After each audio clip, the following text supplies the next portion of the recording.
Voices in the Park by Anthony Browne. It was time to take Victoria, our pedigree Labrador, and Charles, our son, for a walk. When we arrived at the park, I let Victoria off her leash. Immediately, some scruffy mongrel appeared and started bothering her. I shooed it off, but the horrible thing chased her all over the park. I ordered it to go away, but it took no notice of me whatsoever. "Sit," I said to Charles. "Here." I was planning what we should have to eat that evening when I saw Charles had disappeared.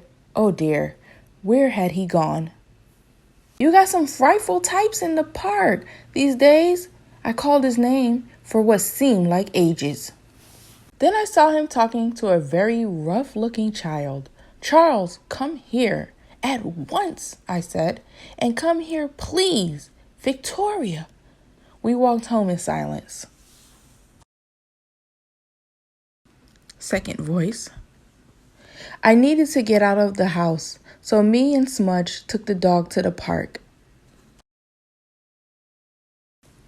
He loves it there. I wish I had half the energy he's got.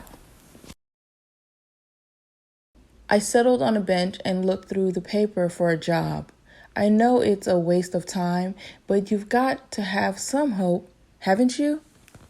Then it was time to go. Smudge cheered me up. She chattered happily to me all the way home.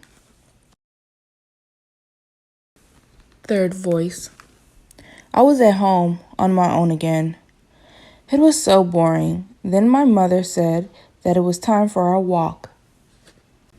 There was a very friendly dog in the park, and Victoria was having a great time. I wished I was. "Do you want to come on the slide?" a voice asked. It was a girl, unfortunately, but I went away. She was great on the slide. She really went fast. I was amazed. The two dogs raced around like old friends. The girl took off her coat and swung on the climbing bars, so I did the same. I'm good at climbing trees, so I showed her how to do it. She told me her name was Smudge. A funny name, I know, but she's nice. Then my mother caught us talking together, and I had to go home.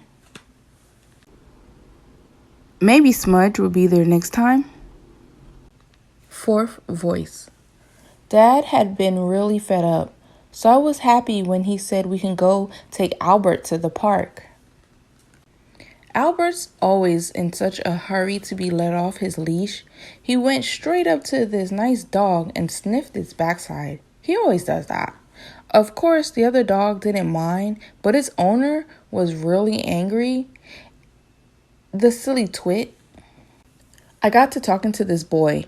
I thought he was kind of a wimp at first, but he's okay. We played on the seesaw, and he didn't say much, but later on, he was more friendly. We both burst out laughing when we saw Albert taking a swim. Then we all played on the bandstand, and I felt really, really happy. Charlie picked a flower and gave it to me. Then his mom called him, and he had to go. He looked sad. When I got home, I put the flower in some water and made Dad a nice cup of cocoa. This was an interesting story. It's called Voices in the Park, and it had 4 different point of view, 4 different narrations. What are some things that stood out to you within this story? We see a mom with her son and her dog. We see a dad with his daughter and his dog. And then we see 2 children playing with each other and their dogs. But each story tells a different perspective of the same event. Have you ever had something like that? It's called having different perspectives, and there's nothing wrong with that. But when you have a different perspective, you should always consider being thoughtful, being mindful, and not judging anybody by his cover. Meaning, you don't judge people based on their appearance or what they have or may not have. This is a fun story to read. Try to read it again and enjoy the stories as you read it differently from each view.